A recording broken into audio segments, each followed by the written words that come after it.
유럽 축구계의 분위기가 단숨에 달라졌습니다. 잉글랜드 북런던을 연고로 한 토트넘 호스퍼가 유로파리그 결승전에서 맨체스터 유나이티드를 꺾고 마침내 유럽 무대 정상에 올랐기 때문입니다. 오랜 시간 동안 마지막 한 고비를 넘지 못하는 팀이라는 평가를 받아온 이 클럽은 그날 밤 단 한 경기로 모든 이미지를 바꾸는 데 성공했습니다. 결승이 끝난 직후 스페인 빌바오 현지에서는 경기 결과를 확인한 방송국들이 긴급 속보를 내보냈고 영국 현지 언론들은 일제히 토트넘의 변화된 위상에 주목하기 시작했습니다. 단순히 트로피 하나를 더한 구단 역사라기보다 그 우승이 구단 운영 전반에 미칠 효과에 모두가 주목한 것입니다. 우승 직후 구단 사무실에서는 예정에 없던 회의가 열렸고 수익구조표와 계약서 초안들이 빠르게 수정되기 시작했습니다. 한 경기의 승리가 수백억 단위의 수치를 바꾸고 브랜드 전략 전체에 영향을 주는 이 상황은 그 자체로도 뉴스였습니다. 특히 이번 우승은 향후 토트넘이 어떤 구단으로 재정이 될지를 결정하는 중대한 분기점이 되었습니다. 그동안 유럽 대항전에서 고개를 숙일 때마다 반복됐던 가능성은 있지만 증명하지 못한다는 말이 이제는 더 이상 어울리지 않는 표현이 됐습니다. 이 경기를 기점으로 투자자들의 관심이 다시 모였고 후원사들은 계약서를 다시 들여다보기 시작했습니다. 스타 플레이어들의 에이전트들은 새로운 조건을 제시했고 유소년 시스템 투자와 관련된 장기 프로젝트 역시 탄력을 받게 되었습니다. 이 모든 일들이 단 하나의 경기 이후에 벌어진 현실입니다. 그리고 그 변화의 폭은 일반적인 기대치를 훨씬 뛰어넘고 있습니다. 지금부터 말씀드릴 내용은 토트넘이 이번 유로파리그 우승으로 인해 구체적으로 어떤 변화들을 얻게 되었는지, 그 안에서 어떤 수익이 발생하고 있으며 어떤 평가가 달라지고 있는지를 하나하나 확인해보는 시간입니다. 끝까지 지켜보신다면 단순한 트로피 하나의 가치를 어떻게 수천억 규모의 수익으로 전환시켰는지, 그리고 그 중심에 누가 있었는지를 분명하게 이해하실 수 있을 겁니다. 이제 본격적으로 시작하겠습니다. 토트넘이 유로파리그에서 우승한 직후 가장 먼저 눈에 띈 변화는 수익 구조였습니다. 이번 우승으로 구단이 확보한 UEFA 공식 상금은 약 2,100만 파운드, 우리 돈으로 환산하면 약 360억 원입니다. 여기에 챔피언스리그 본선 직행으로 따라오는 기본 수익이 최소 2,500만 파운드, 하나 기준 약 430억 원에 달합니다. 상금과 진출 보너스를 합치면 약 790억 원 규모의 확정 수익이 발생한 겁니다. 여기서 끝이 아닙니다. UEFA는 중계권 수익 배당을 별도로 지급합니다. 이 부분에서 토트넘은 약 1,200만 파운드, 하나로 약 200억 원 이상을 추가로 확보할 것으로 예상되고 있고 구단 자체 판매 상품 매출도 급증하는 추세입니다. 특히 우승 기념 유니폼과 손흥민 마킹 티셔츠는 출시 직후 몇 시간 만에 대부분 품절됐습니다. 이 모든 요소를 종합하면 이번 우승으로 토트넘이 확보하게 될 전체 수익은 약 1억 파운드, 하나로는 1,700억 원을 훌쩍 넘길 전망입니다. 이렇게 눈에 보이는 수익도 크지만 더 중요한 건 구단 이미지의 변화입니다. 그동안 결승에서 약한 팀이라는 인식을 지워내지 못했던 토트넘은 이번 유로파리그 우승으로 스스로를 증명했습니다. 이 과정에서 가장 중심에 있었던 인물은 역시 손흥민이었습니다. 손흥민은 팀의 주장으로서 트로피를 들어 올리는 순간까지 매 경기 풀타임에 가까운 시간을 책임졌고 결정적인 득점과 어시스트, 그리고 무엇보다 팀 전체를 하나로 묶는 리더십을 보여줬습니다. 경기 후 인터뷰에서 그는 이렇게 말했습니다.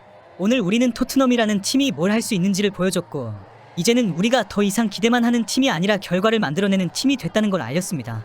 이 발언은 해외 축구 전문 매체를 통해 빠르게 퍼졌고 각국 팬들 사이에서도 폭발적인 반응을 끌어냈습니다. 영국 언론은 그를 노력으로 완성된 주장이라고 평가했고 유럽 축구 전문가들은 이제는 아시아를 대표하는 선수를 넘어 유럽을 움직이는 인물이라고 표현했습니다. SNS에서는 손흥민이 트로피를 드는 장면이 짧은 영상으로 퍼지며 전 세계 팬들의 감동을 자아냈습니다. 국내 반응도 뜨거웠습니다. 방송사들은 긴급 특보 수준으로 우승 장면을 재편집했고 손흥민의 가족, 어린 시절 인터뷰, 과거 경기 영상 등이 다시 조명됐습니다. 여러 커뮤니티에서는 손흥민을 국보로 지정해야 한다는 글까지 올라왔고 포털 사이트 실시간 검색어는 하루 종일 손흥민이 1위를 지켰습니다.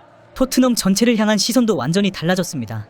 영국 현지 팬들 사이에서는 이제야 프랜차이즈 클럽다운 모습을 보여줬다는 반응이 이어졌고 그동안 숱한 준우승과 실패 끝에 일궈낸 트로피였기에 이번 승리는 감정적인 의미를 넘어 구단 전체의 구조를 흔드는 계기로 작용하고 있습니다.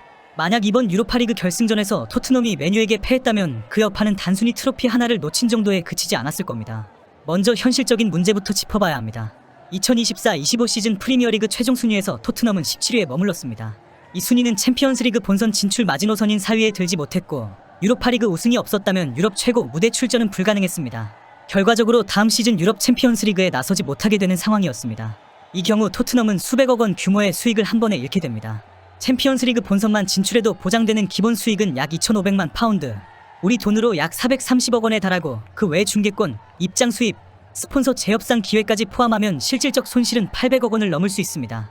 구단 운영 계획 전체가 다시 짜여야 할 정도의 금액입니다. 재정만 문제가 아닙니다. 우승 실패는 감독의 전략적 리더십에도 치명적인 타격을 줄 수 있었습니다. 포스테코글루 감독은 지난 시즌 도중에도 몇 차례 전술적인 선택으로 비판을 받았고 이 우승으로 입지를 다졌지만 만약 실패로 끝났다면 경질설이 다시 수면 위로 떠올랐을 가능성이 있습니다. 선수단 분위기도 흔들릴 수밖에 없었습니다. 챔피언스리그 무대는 선수들에게 동기부여의 핵심입니다.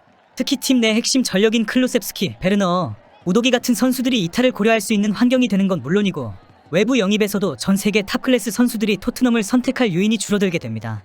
팬덤 반응 역시 불안 요소였습니다.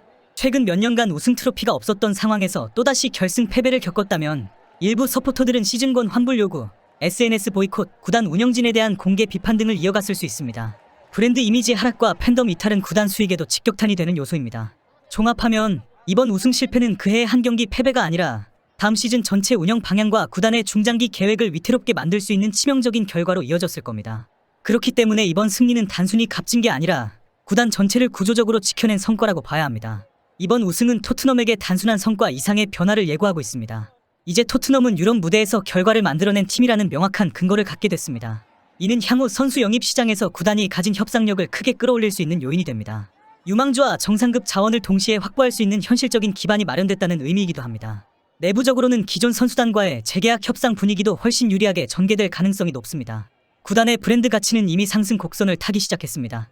해외 스폰서들의 반응도 긍정적이며 일부 글로벌 브랜드는 재계약을 검토 중인 것으로 알려졌습니다. 굿즈 판매와 시즌권 예매율 역시 급격한 증가세를 보이고 있습니다. 이러한 수익 증가는 유소년 시스템과 훈련 시설 등 구단 인프라 개선에도 직결될 수 있습니다. 특히 북런던 내 지역 사회와의 연계 프로젝트도 더 큰 규모로 확대될 전망입니다. 팬덤 내부의 분위기 역시 안정되고 결속력이 강화됐습니다. 이제 토트넘은 다시 증명해야 할 클럽이 아닌 증명해낸 클럽이 됐습니다.